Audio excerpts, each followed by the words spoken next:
Alors, le résultat d'apprentissage aujourd'hui était de vraiment apprendre les rapports, les proportions et les taux, qui sont des concepts que vous avez peut-être un peu vus à l'élémentaire, mais peut-être pas trop en détail. Donc, nous autres, on va vraiment rentrer dans toutes les différentes façons de déterminer des inconnus et les différentes conventions qui sont utilisées. Donc, vraiment, il y a trois façons de l'exprimer quand on parle d'un rapport. Tu as l'option avec les deux petits points, donc un à côté de l'autre, qui veut dire 4 pour 3, ou tu as l'option de fraction, ou même tout en lettres, donc 4 pour, à chaque 3 ou 4 pour 3. Je vais être honnête avec vous, vous allez voir, moi, souvent, je préfère l'option fraction, tout simplement parce que je trouve que c'est plus facile à utiliser les stratégies d'isolation. Mais ça ne veut pas dire que c'est la seule et unique façon de le faire. Donc, toutes les trois façons fonctionnent. Donc, un exemple, si je dis que j'ai un rapport entre 3 tasses de sucre et 5 tasses de fruits, donc tu pourrais l'écrire comme ceci, cela, ou tu pourrais dire 3 tasses de sucre pour 5 tasses de fruits. Évidemment, je pense que la version écrite, c'est sûrement pas votre préférée, mais vous pouvez toujours utiliser une de ces deux stratégies-là selon celle que tu préfères. L'autre affaire, c'est l'idée des rapports irréductibles. Donc, c'est un peu comme une fraction irréductible parce qu'un rapport et une fraction, ça peut être vu comme la même chose. Euh, c'est que des fois, il va falloir que tu les réduises s'ils ont un diviseur commun. Donc, exemple, parmi les députés fédéraux, 14 sont élus au Manitoba et 10 sont élus au Nouveau-Brunswick. Si je veux avoir un rapport entre le nombre de députés du Manitoba et des députés du Nouveau-Brunswick, donc le Manitoba en a 14 pour chaque 10 du Nouveau-Brunswick. Alors oui, ça c'est le rapport qui est donné dans la question, mais ce n'est pas irréductible.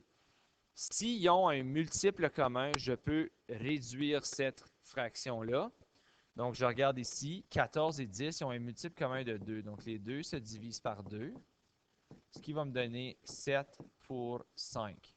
Et des fois, tu ne vois pas le plus grand commun diviseur. Ça, c'est pas grave, parce que là, maintenant, je peux regarder est-ce qu'il y a un autre diviseur commun.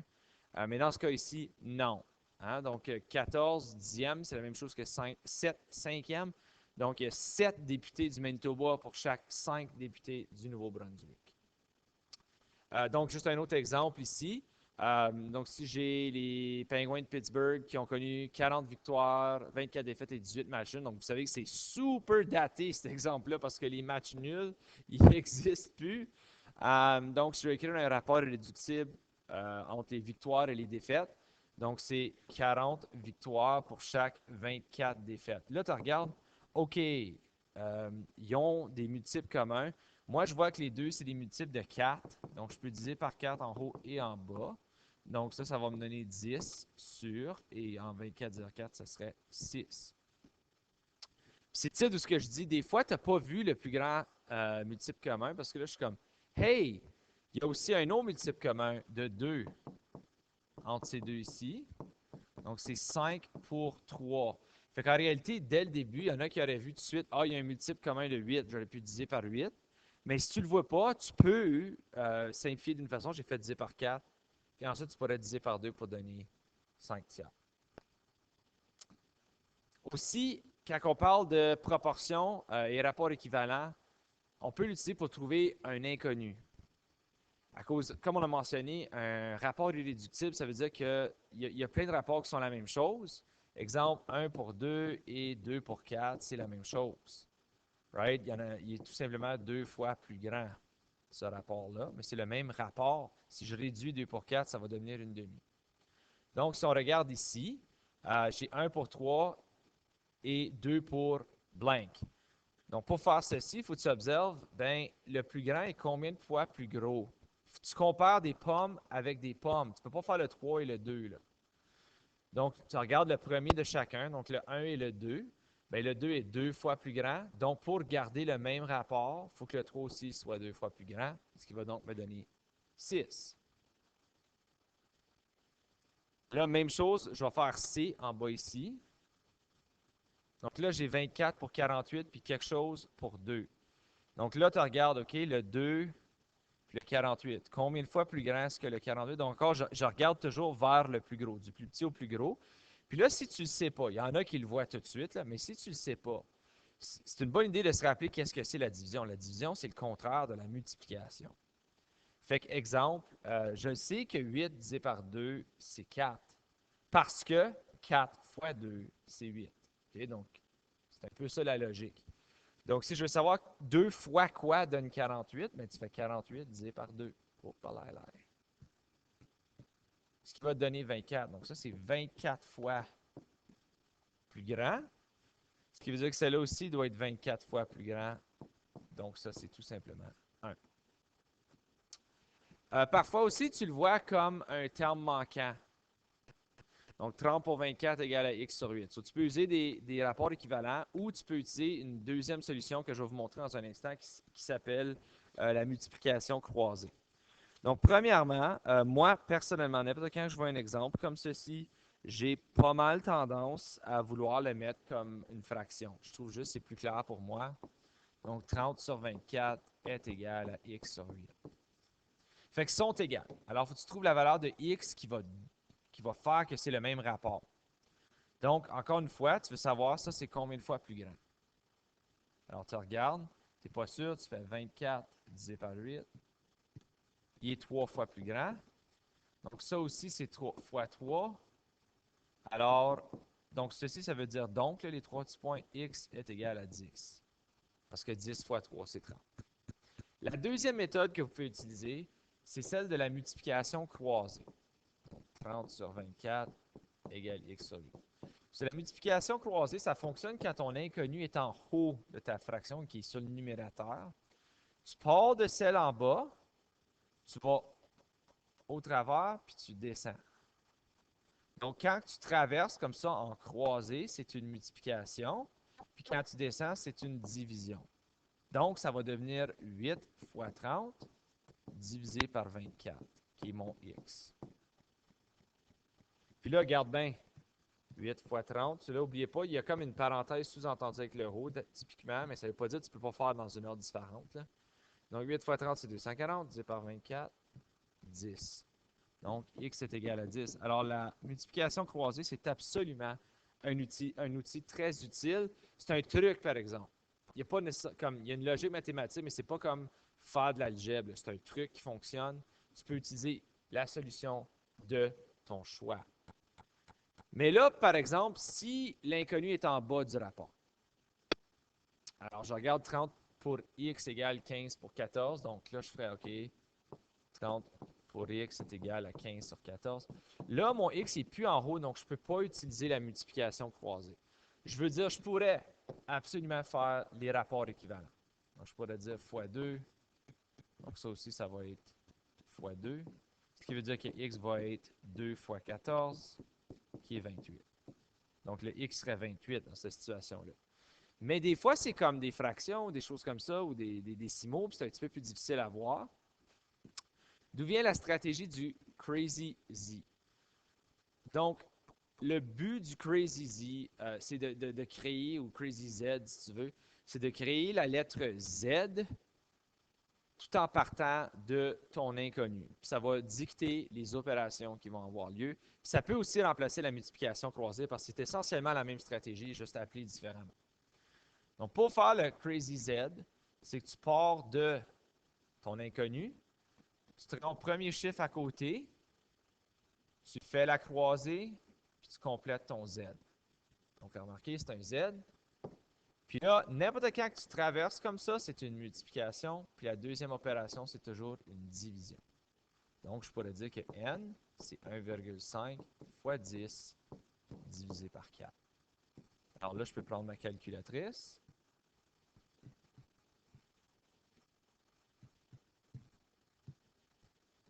Ce qui va me donner 3,75.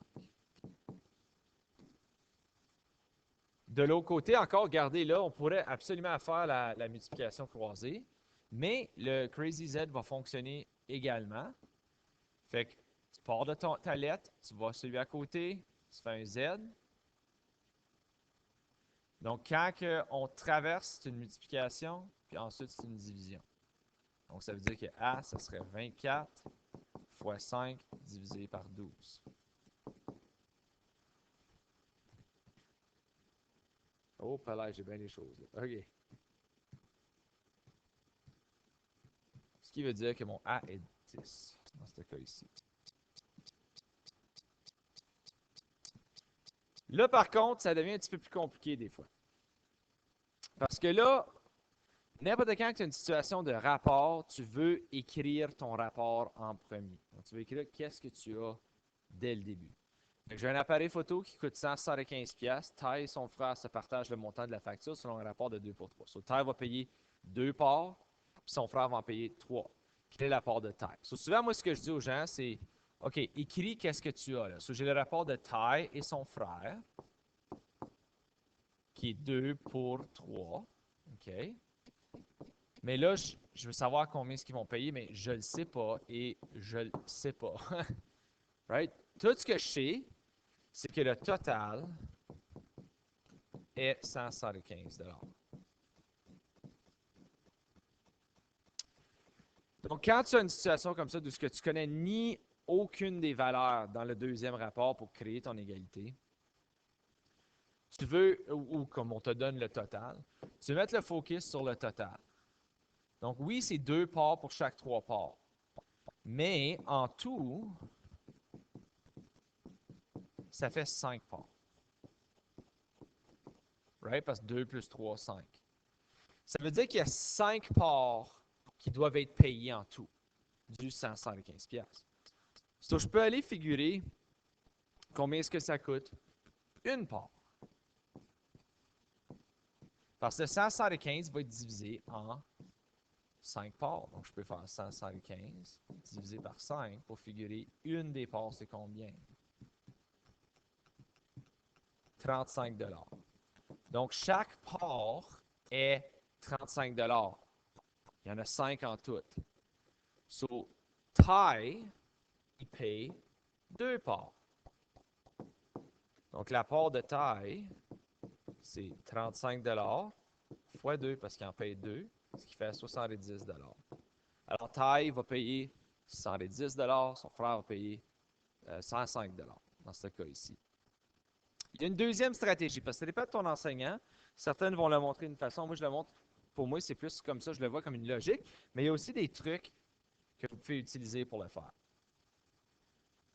Donc, tu pourrais aussi le voir comme, OK, j'ai mes parts et j'ai mon total. N'importe quand on parle de total, tu peux te faire deux sections. Donc, mes parts sont 2 pour 3. Puis mon total, ici, ben, j'ai 5 parts au total. Puis le montant que ça va coûter, c'est 175$. Donc, tu peux vérifier, OK, parce que là, la nouvelle part, je ne le sais pas et je ne le sais pas, ça va être quoi? Mais tu peux dire le nombre total de parts, il est combien de fois? Tu sais, 5 fois quoi donne 175? On l'a trouvé, c'est 35. Donc ça, c'est fois 35. Ce qui veut dire que ça va être fois 35. Ça va être fois 35. Donc ça te donnerait ici que j'ai 110. Puis ici que j'ai 105. Tu peux choisir la stratégie de ton choix. Les deux fonctionnent très bien. Puis vraiment, ça dépend juste de toi comme personne, qu'est-ce que tu préfères. Ça peut aussi se compliquer parfois quand on parle de rapport à 3 termes. Parce que là, OK, j'ai 3 choses qui se comparent. Et personnellement, je te recommande de le voir comme des rapports équivalents. Donc oui, Crazy Z est possible si tu prends 2 des 3 valeurs pour le trouver. Mais moi, je recommande, si tu veux le voir plus clairement, c'est de le voir comme un rapport équivalent. Donc, de tout simplement voir combien de fois plus grand est-ce qu'un rapport est que l'autre. Donc ici, c'est 4 fois plus grand. Alors, ce serait la même chose. Ton 1, il serait fois 4, ce qui veut dire que le A, il est 4. Puis ton 2, il serait fois 4, ce qui veut dire que le B, il est 8. Donc 12, 4, 8, puis 3, 1, 2, c'est des rapports équivalents. Si on fait un exemple un peu plus difficile, là, on va regarder un sondage sur des couleurs. Fait que j'ai Jean-Marie qui fait un sondage afin de savoir qui préfère le rouge, le vert ou le bleu. Le rapport entre le rouge, le vert et le bleu dans les réponses des élèves est 3 pour 1 pour B, puis parmi les 240 élèves de l'école, 60 élèves indiquent que le rouge est leur couleur préférée. Donc, je veux savoir ce qu'est la valeur de B. Alors, pour faire ceci, ce qui est souvent, moi, je recommande toujours, c'est de te faire une identification de qu'est-ce qui se passe. Bon, c'est le fun, ça change de couleur. Donc, je sais que c'est 3 pour 1 pour B. Puis, je sais que de l'autre côté, donc je sais pas combien d'élèves, mais j'en ai, excusez, le rouge, il y en a 60, donc 60 élèves qui indiquent que le rouge, pardon. Sur 60 pour, disons, on va dire A et C. Donc, je ne sais pas combien de gens qui préfèrent les autres couleurs. Donc là, je peux regarder à ça et dire, OK, bien, je peux peut-être trouver certains des inconnus. Fait que si je regarde ici, c'est un rapport équivalent, donc ça, c'est fois 20. Donc, le rapport à la droite il est 20 fois plus grand que le rapport à la gauche. Alors, ça veut dire que ça aussi, c'est fois 20. Donc, il y a 20 personnes qui aiment la couleur vert. Donc, maintenant, je pourrais vraiment juste le changer ici. Mais là encore, j'ai des inconnus à B et à C. Donc, il faudrait que je connaisse une des valeurs. J'ai la capacité d'aller chercher celle-là. Parce qu'on me dit que j'ai 240 élèves dans l'école. Mais regarde, j'en ai 60, j'en ai 20. Je suis capable d'aller chercher combien de personnes qui préfèrent la couleur bleue. Parce que 60 plus 20, c'est 80 personnes. L'école a 240. Fait que si je veux savoir combien est-ce qu'il y en a qui restent, ben, je vais faire 240 moins 80, ce qui devrait me donner 160. Donc, ceci, c'est 160 élèves. Donc, il y a 160 élèves qui ont choisi la couleur bleue. So, pour terminer, j'ai juste besoin de figurer, bon, ben, le B fois 20 doit donner 160. Là, il y en a qui le voient tout de suite. Si tu ne le vois pas, tu peux faire 160 divisé par 20. Ce qui va te donner 8. Donc, le B, ce serait 160 divisé par 20, qui serait 8. Donc, ceci, ce serait 8. Donc, le rapport, c'est 3 pour 1 pour 8. On a également vu la définition d'un taux unitaire. Donc, un taux unitaire, c'est comme un rapport, mais qui est toujours 1 comme dénominateur. Donc, il y a toujours le 1 en bas. Donc, tu simplifies ta fraction. Même si ce n'est pas des multiples communs ou des diviseurs communs, tu dois toujours avoir un 1 en bas. Sur les exemples, c'est 90 km pour 1 heure. 3 $ pour 1 kg. Sylvie fait un salaire de 25 $ pour 1 heure. Donc, un exemple de ça, ce serait, j'ai fait 350 km en 4 heures. Donc, ça, c'est le montant que j'ai voyagé. Si je veux le mettre en taux unitaire, il faut que le dénominateur soit 1. Donc, pour que le dénominateur soit 1, je dois diviser par 4, ce qui me donne 1. Mais, pour que je garde le même rapport, je dois le faire en haut également, donc 350 divisé par 4, ce qui veut dire qu'en moyenne, tu roulais 87,5 km pour chaque 1 heure. Maintenant, on regarde un exemple à l'Arena de Werner. Ça c'est une situation peut-être plus réelle parce qu'on applique souvent les taux unitaires quand on parle de comme l'épicerie puis des biens qu'on achète sont tout le temps comme mélangés. Ce pas les mêmes unités de mesure, etc. Donc, on peut essayer de mettre une base commune pour être capable de comparer.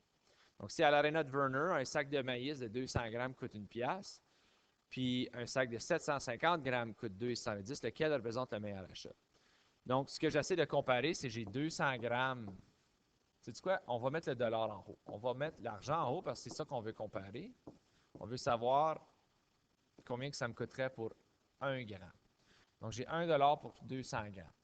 Fait que si je veux savoir la situation 1, combien est-ce que ça va me coûter? Bien, il faudrait que je divise par 200 pour le mettre sur son taux unitaire. Donc, en bas, je sais que ça va être pour 1 gramme. Je peux prendre ma calque et faire 1 divisé par 200. Ça me donne 0,005, je dois vérifier là, oui, dollars pour 1 gramme. Donc, 1 gramme coûte 0,005 $. C'est même pas une scène, la moitié d'une scène. Là, on va regarder l'autre qui était 210 pour 750 grammes. Donc encore, il faut que je divise par 750 pour assurer d'avoir un dénominateur de 1. Il faut que je le fasse en haut aussi. Fait que là, je regarde ici, j'ai 210 divisé par 750, ce qui va me donner 0,0036. Donc, la deuxième situation est avantageuse. Donc, le 700 grammes pour 210, c'est la meilleure deal dans ce cas ici, tout simplement parce que c'est moins cher pour 1 gramme de popcorn. Tu en as plus d'eau. Si tu n'as pas faim, ben achète l'autre. C'est juste que tu vas sauver un petit peu d'argent. Un autre exemple, si je disais comme une bouteille de détergent à lessive de 3,8 litres, ça fait 31 brassées de lavage, ben combien de brassées est-ce qu'une bouteille de 5,88 litres pourrait faire? Donc, ici, ce qui serait idéal, c'est de figurer combien de brassées est-ce qu'un litre peut faire. Right? Puis après ça, tu peux tout simplement le multiplier par le 5,88. Donc, si je regarde ici, j'ai 31 brassées pour 3,8 litres. Fait que si je veux le mettre sur, mettons, juste 1 litre, donc je pourrais diviser par 3,8 pour le mettre sur un taux unitaire. Fait qu'en bas, ça va être juste pour 1 litre. J'ai 31 divisé par...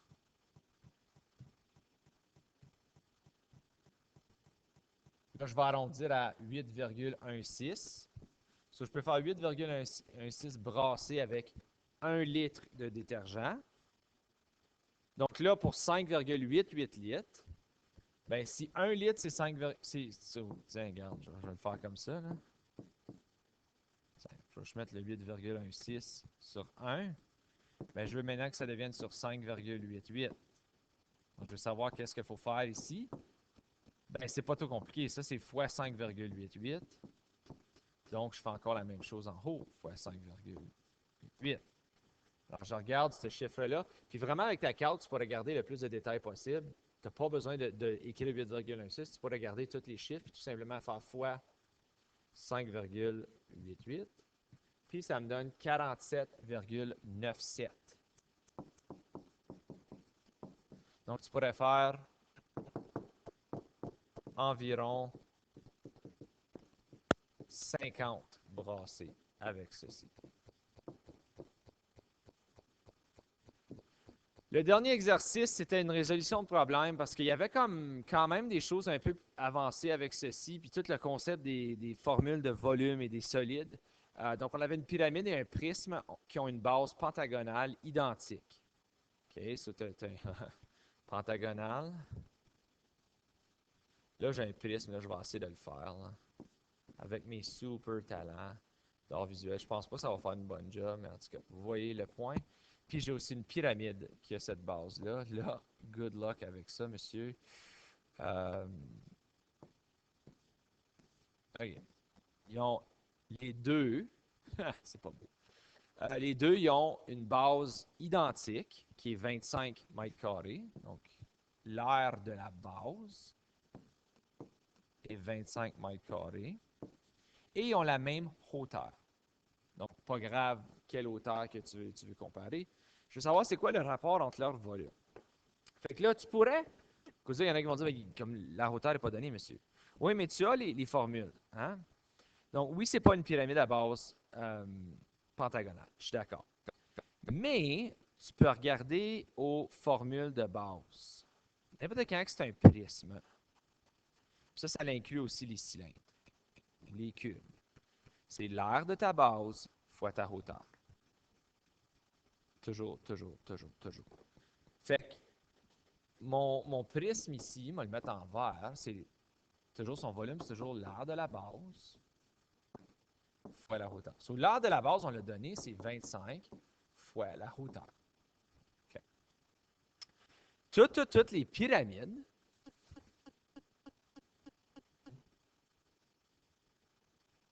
c'est l'aire de la base fois la hauteur divisé par 3. Donc, la pyramide que je vais mettre en bleu ici, c'est l'aire de la base fois la hauteur divisé par 3. L'aire de la base, on l'a déjà dit, 25 mètres carrés. So, 25 fois h divisé par 3. Fait que là, il y en a qui ont peut-être remplacé le h par 10. Tu peux faire ça, puis tu peux comparer les réponses. Mais je ne sais pas si vous voyez, mais 1 est 3 fois plus gros que l'autre. Parce que tu as divisé par 3 dans cette situation-là. Alors, tu peux utiliser une logique pour dire que celui-ci, il est 1 tiers de celui-là, donc le rapport est 3 pour 1. Ou tu peux remplacer des valeurs dans ton H, exemple 10, faire le calcul, puis tu vas voir que le rapport, une fois que tu vas le simplifier, ça va donner 3 pour 1. Alors, ceci met fin à la leçon d'aujourd'hui. Si jamais vous avez des questions, n'hésitez pas de communiquer.